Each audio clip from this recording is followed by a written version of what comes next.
एक दूर के मेले में, जहां आसमान हमेशा उज्जवल रहता था और घास हमेशा हरी रहती थी, वहां टॉम नाम का एक दयालु पिता और उसकी जिज्ञासु बेटी मिया रहती थी। टॉम एक माली था जो मेले के खूबसूरत बगीचों की देखभाल करता था, जबकि मिया को पास के जंगलों में घूमना पसंद था।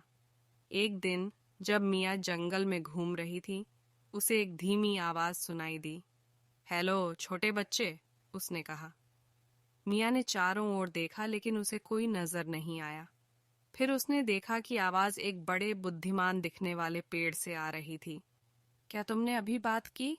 मिया ने आश्चर्य से पूछा। हाँ, सचमुच, पेड़ ने उत्तर दिया। मैं आम पेड़ों की तरह नहीं हूँ।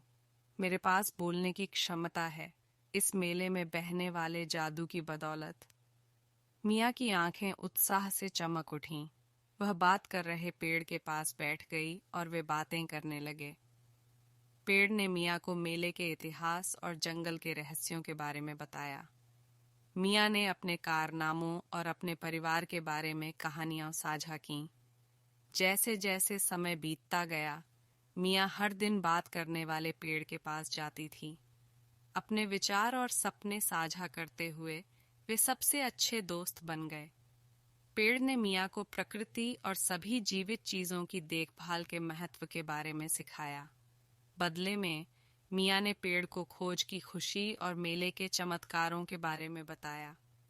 एक धूप भरी सुबह मिया अपने दोस्त से मिलने के लिए जंगल की ओर भागी, लेकिन जब वह उस जगह पर पहुंची जहां बात करने वाला पेड़ खड़ा था, तो वह पेड़ को उदास देखकर आश्चर्यचकित रह गई।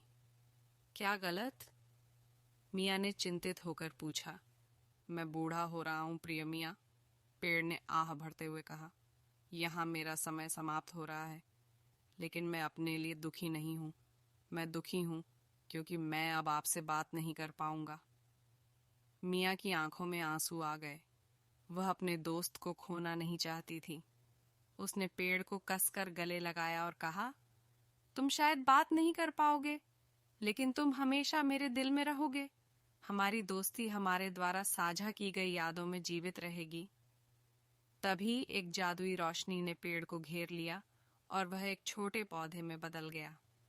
पेड़ ने पत्तों की सरसराहट के बीच फुसफुसाते हुए कहा, मैं अब और बात नहीं कर सकता मिया, लेकिन मैं अभी भी इस जंगल का हिस्सा बनूंगा। तुम्हारी और मेले की निगरानी करूंगा।